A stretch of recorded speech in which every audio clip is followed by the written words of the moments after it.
नमस्कार, welcome to the ज्योतिष धर्मकर्मा YouTube channel कुंभ राशि के चैनल। प्यारे कुंभ राशि वाले साथियों, विश्व भर से, भारतवर्ष से कुंभ राशि वाले दोस्तों का इस चैनल पर स्वागत है।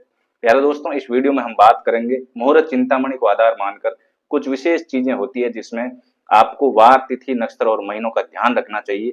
अगर उन वार, तिथि, नक्षत्र और महीनों में, प्रहर में, योग में कुंभ राशि वाले कोई कार्य करते हैं तो वो सफल नहीं होते हैं या फिर उसमें कठिनाइयां आती है। देखो दोस्तों, इंपोर्टेंस यानी कि जो महत्व है वो बीज का नहीं है, महत्व है ऋतुओं का।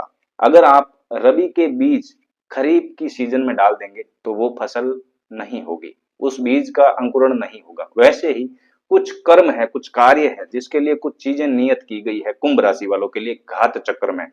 तो कौन से वार, तिथि, नक्षत्र और महीने आप लोगों के लिए घातक है और क्यों, उसकी बात इस वीडियो में करूंगा। वीडियो को लाइक और चैनल को सब्सक्राइब करना, यदि आपकी राशि कुंभ है तो घंटी वाला बटन भी दबाना और वीडियो कैसा लगता है एक प्यारा सा कमेंट आप करके जाना, आप सभी से रिक्वेस्ट है।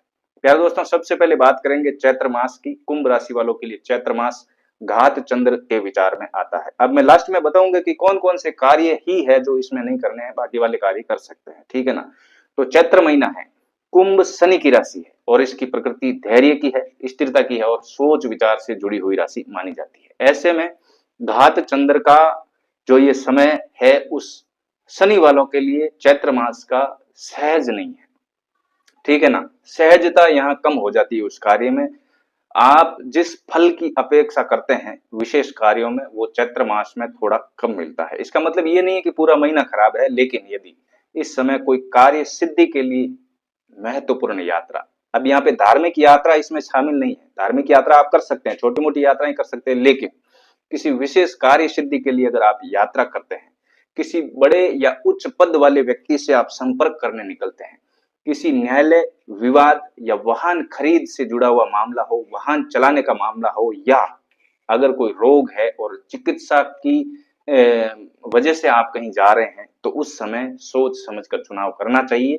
संभावित परेशानी यहाँ पे हो सकती है, कुछ डिले हो सकता है, कुछ विलंब हो सकता है, या वहां पे बार बार प्रयास करने की स्थिति आपके बन सकती है अगर आप चैत्र मास में वो कार्य शुरू करते हैं तो इन विशेष कार्यों में। प्यारे दोस्तों, धार्मिक और अनुष्ठानिक कार्यों के लिए यह घात चक्र मान्य नहीं है। अब मैं तिथियों की बात करूंगा कि वो 3 तिथियां कौन सी है जो कुंभ राशि वालों के घात चक्र में घातक बताई गई है। त्रयोदशी तिथि, तृतीया तिथि और अष्टमी तिथि, 3 तिथियां हैं किसी भी महीने की, चैत्र की नहीं, किसी भी महीने की तृतीया, अष्टमी और त्रयोदशी आपके लिए घात चंद्र में मानी जाती है। प्यारे कुंभ राशि वाले दोस्तों, इन तिथियों की अपनी अलग प्रकृति होती है, लेकिन कुंभ राशि के संदर्भ में इनका ये विशेष विचार किया जाता है। यदि इन तिथियों में कोई महत्वपूर्ण कार्य जो है वो संकेत ये देता है कि अगर इन तिथियों में कुंभ राशि वाला कोई कार्य करेगा तो उसमें बीच में विरोध खड़ा होगा, कोई बाधा आएगी या परिणाम मिलने में अपेक्षा से अधिक समय आपके लिए लग सकता है। तो आपको विकल्प ढूंढना चाहिए दूसरी तिथियों का। तो इन तिथियों से बचना कुंभ राशि वालों के लिए बेहतर माना जाता है। अब आता है वार कि कौन सा वार है। देखो, आपके लिए जो गुरुवार है वो घात चक्र में घातक माना गया है।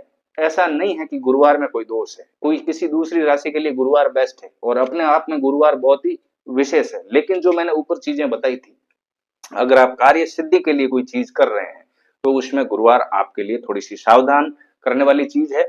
गुरुवार सामान्य रूप से गुरु का दिन है और अनेक शुभ कार्यों में इसका महत्व है, लेकिन कुंभ राशि में घात चक्र के विशेष नियम में गुरुवार को घातकारी माना गया है। प्यारे कुंभ राशि वाले दोस्तों, इसका अर्थ ये नहीं हुआ कि हर गुरुवार कुंभ राशि वाले के लिए अशुभ है।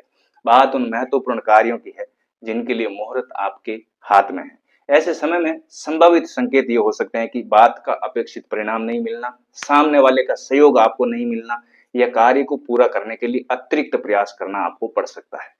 और जिस दिन आद्रा नक्षत्र चल रहा हो, सूर्य का नक्षत्र चल रहा है तो 15 दिन रुकना पड़ेगा, और चंद्र नक्षत्र में हो तो जिस दिन चंद्रमा आद्रा नक्षत्र में हो, तो यहाँ जब आद्रा नक्षत्र चल रहा हो तो भी कुंभ राशि वालों को थोड़ा रुकना चाहिए। आद्रा नक्षत्र जो होता है ना, वो स्वभाव उसका तीव्र होता है, हलचल पैदा करने वाला होता है और परिवर्तन से जुड़ा हुआ आद्रा नक्षत्र माना गया है, ठीक है ना। तो कुंभ राशि की प्रकृति इसके मुकाबले अधिक स्थिर है, विचार प्रधान राशि है, इसलिए कुंभ राशि वालों के लिए आद्रा नक्षत्र घात चक्र में रखा गया है आपकी राशि की प्रकृति के अनुसार। महत्वपूर्ण कार्य जो मैंने पहले बताए थे, यदि इस समय आद्रा नक्षत्र में शुरू किया जाए तो ज्योतिषीय संकेत के रूप में अचानक योजना बदल सकती है आपके लिए, परिस्थिति का हाथ से निकलना हो सकता है, मानसिक तनाव उस कार्य से मिल सकता है या काम में कोई व्यवधान आ सकता है।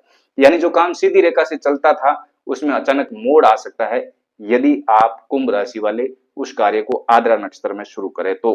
प्यारे दोस्तों, अभी योग की बात करूंगा। वैसे भी जो मैं योग बताने वाला हूं ये ठीक नहीं है, वैसे भी लोग इसका टाल करते हैं।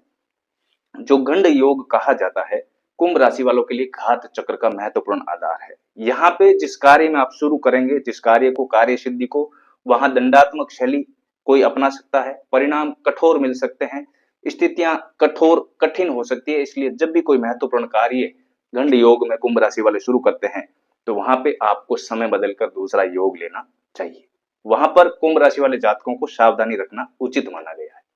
इसका संभावित परिणाम क्या हो सकता है कि मान लो किसी अधिकारी से, किसी व्यवस्था से आप जा रहे हैं तो उसमें अड़चन आएगी, विवाद होगा या विवाद बढ़ सकता है, ठीक है ना। काम में कठोर रुख सामने वाला का सामने आ सकता है या छोटी गलती भी वहां पे बड़ी बन जाती है अगर आप गंड योग में कोई कार्य कुंभ राशि वाले शुरू करते हैं कार्य सिद्धि के लिए। तो ऐसे समय में आपको इस चीज को हल्के में नहीं लेना चाहिए। अब लगन की बात कर रहा हूं। लगन हर दिन चेंज होते रहते हैं, हर समय 2.5-3 घंटे में चेंज होते रहते हैं, तो दिन में कई लगन होते हैं। मेष लगन जब चल रहा हो, आप ये सारी चीजें आपको ज्योतिष में मिल जाएगी। जब मुहूर्त पूछेंगे तो उसमें मिल जाएगी, आप ये चीजें पूछ सकते हैं या मोबाइल में देख सकते हैं, पंचांग में देख सकते हैं, ऑनलाइन मिल जाएगी। तो अगर जिस दिन जिस समय मेष लगन चल रहा हो और आपको कोई कार्य सिद्धि के लिए कार्य करना हो जिसमें आपको सफलता बहुत जरूरी है, कोई फॉर्म भरना हो गया, कहीं किसी विशेष कार्य सिद्धि के लिए यात्रा पे निकलना हो गया, कोई वाहन खरीदना हो गया, तो वहां पे मेष लगन जब चले तो मेष लगन क्या है आपको पता है, अग्नि तत्व की राशि है, चर राशि है। इसकी प्रकृति है तेजी, शुरुआत तुरंत, तुरंत प्रतिक्रिया और आगे बढ़ने की बहुत जल्दी प्रवृत्ति होती है इसकी। तो कुंभ राशि की प्रकृति अपेक्षाकृत आपको पता है विचारशील है और स्थिर मानी गई है। इसलिए जब भी कुंभ राशि वालों के लिए मेष लगन चल रहा हो तो घात चंद्र के विचार में ये आता है, ठीक है ना। ऐसे समय में जो भी महत्वपूर्ण बात है अचानक बिगड़ जाती है, क्रोध में निर्णय लिए जाते हैं, अनावश्यक बहस उसमें फैल जाती है या ऐसा फैसला जिसे बाद में पछताना पड़े, कुंभ राशि वाले ले सकते हैं अगर मेष राशि में आप, मेष लगन में अगर आप शुरू करते हैं कोई कार्य। तो कोई भी निर्णायक कार्य है तो आपको सावधान रहना चाहिए। अब मैं बात करता हूं कि दिन का प्रहर, दिन में प्रहर होते हैं 4 रात्रि में 8 प्रहर होते हैं। तो जब आपके लिए काम करना शुरू करना हो तो तीसरा प्रहर दिन का आधा भाग के बाद में, यानी दोपहर के बाद का समय और शाम से पहले का जो समय है, प्यारे कुंभ राशि वाले दोस्तों, यहाँ आपको ध्यान रखना पड़ेगा। दिन के भीतर समय भी बहुत महत्वपूर्ण होता है। मैंने पहले भी कहा कि बीज इंपॉर्टेंट नहीं है, सीजन, ऋतु इंपॉर्टेंट है। समय जब चल रहा हो तो बीज भी उस समय में ही, उपयुक्त समय में ही फल देता है। इसलिए समय का विचार मुहूर्त में अवश्य करना चाहिए। जब तीसरा प्रहर चल रहा हो तो कुंभ राशि वालों को नया काम, विशेष कार्य सिद्धि के लिए नहीं करना चाहिए। यदि कोई महत्वपूर्ण काम इसी समय करना हो और उसके आगे पीछे अगर किया जा सकता हो तो दूसरा समय देखना बेहतर है, क्योंकि संभावित संकेत क्या है इसका, तीसरे प्रहर का काम लंबा खींच सकता है, ऊर्जा कम पड़ सकती है, निर्णय में असमंजस या अपेक्षित गति नहीं मिलेगी। यानी काम गलत नहीं है लेकिन समय सहयोगी नहीं है उस समय। अब कुंभ राशि वाले जो भी पुरुष है, जो भी कुंभ राशि वाले पुरुष है, उनके लिए चंद्रमा जिस दिन धनु राशि में हो उस दिन उसको घात चंद्र कहा गया। यानी 2.5 दिन का समय जब धनु राशि में चंद्रमा हो तो आपको रुकना चाहिए। अगर आप कुंभ राशि की महिला है और जिस दिन मिथुन राशि का चंद्रमा चल रहा हो उस समय भी आपको रुकना चाहिए। चंद्रमा मन का कारक, सोच का कारक, मानसिक निर्णय का प्रतिनिधित्व करने वाला कारक है और पुरुषों के लिए धनु की प्रकृति कुंभ राशि वालों के लिए विस्तार से जुड़ी हुई, स्वतंत्रता से जुड़ी हुई है। इसलिए महत्वपूर्ण कार्य, यह स्थिति कुंभ राशि पुरुषों के लिए घातक मानी गई। ऐसे समय में संभावित बात क्या है कि सामने वाले के मन में निर्णय में असमंजस आ सकता है, अपनी बात ठीक से व्यक्ति नहीं रख पाता है, यह यात्रा में छोटी मोटी परेशानी आती है, सामने वाले से मतभेद या काम का अपेक्षित परिणाम नहीं मिलना हो सकता है। अब स्त्री कुंभ राशि की है तो मैंने बताया मिथुन राशि का चंद्रमा घात के विचार में आता है। मिथुन बुध की राशि है, इसका संबंध चंचलता से माना गया है, इसका संबंध बातचीत से, सूचना से, तर्क से माना गया है। इसलिए महत्वपूर्ण काम के समय यह स्थिति विशेष सावधानी वाली मानी गई है कुंभ राशि वालों के लिए। क्या हो सकता है कि निर्णय ही बदल सकता है, सूचना में भ्रम आ सकता है, बातचीत में जो मामला है वो आपके उलझ सकता है प्यारे कुंभ राशि वाले दोस्तों। यानी समस्या सामने वाले व्यक्ति से कम और बात के सही अर्थ तक पहुंचने में अधिक हो सकती है, ठीक है ना। अब सबसे जरूरी बात क्या है कि घात चंद्र आखिर देखना कहाँ है, पूरे वीडियो का सार यहाँ पे है। कुंभ राशि वाले मित्रों, आपसे मैं निवेदन करूंगा कि वीडियो को लाइक जरूर करना, कि जो घात चक्र है उसको हर जगह लागू नहीं करना है। कहाँ पे करना है? कार्य सिद्धि की महत्वपूर्ण यात्रा हो उस समय घात चक्र देखें। किसी उच्च पद या प्रभावशाली व्यक्ति से महत्वपूर्ण संपर्क करना हो उस समय घात चक्र देखें। न्यायालय या विवाद से जुड़े कार्य आप करने निकलते हो, या motor, truck, tractor, scooter, cycle, गाड़ी या अन्य वाहन के महत्वपूर्ण प्रयोग या खरीद की बात हो, या कोई रोग के इलाज के लिए, दवा के लिए निकलना हो, तो इन कार्यों में यदि आपके पास समय चुनने की स्वतंत्रता है, सुविधा है, तो घात चंद्र से बचना उचित माना गया है। लेकिन अब इसी के साथ एक बात और स्पष्ट करनी है कि विवाह में घात चक्र का विचार नहीं किया जाता, उपनयन में भी घात चंद्र का विचार नहीं किया जाता, शुभ संस्कार और मांगलिक अनुष्ठानिक कार्यों में भी घात चक्र किसी भी प्रकार का बाधक तत्व नहीं है। वो कार्य प्रकृति के अनुसार इमरजेंसी में आते हैं। तीर्थ यात्रा जैसे शुभ धार्मिक प्रसंग में भी घात चंद्र का विचार नहीं किया जाता है। अर्थात घात चंद्र को लेकर सबसे बड़ी गलती यह होगी कि इसे हर शुभ कार्य पर लागू कर दिया जाए।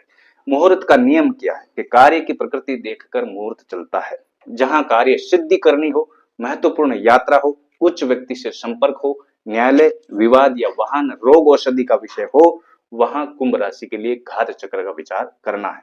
जहां उपनयन, विवाह, शुभ संस्कार, मांगलिक कार्य और तीर्थ जैसे शुभ कार्य है, वहां इस नियम को लागू लेकर अपने मन में भय पैदा नहीं करना चाहिए। उस समय ये जो है, ये समय की पहचान है कि जिसमें कुंभ राशि वालों को बड़े और महत्वपूर्ण काम के लिए थोड़ा अधिक सावधान रहना है। और कई बार जीवन में समस्याएं जो है ना, ये नहीं होती कि हमने गलत कर लिया, हमारा निर्णय गलत था, ठीक है ना। समस्या सिर्फ इतनी होती है कि सही काम के लिए सही समय हमने नहीं चुना। और मुहूर्त ज्योतिष में इसी अंतर को पहचानना हमें सिखाता है। मैं वीडियो आपके लिए बनाता रहूंगा। आपकी राशि अगर कुंभ है तो इस वीडियो को लाइक और चैनल को सब्सक्राइब करके जाना, एक प्यारा सा कमेंट करके जाना। धन्यवाद, नमस्कार, मिलते हैं अगली वीडियो में। तब तक के लिए जय श्री राम।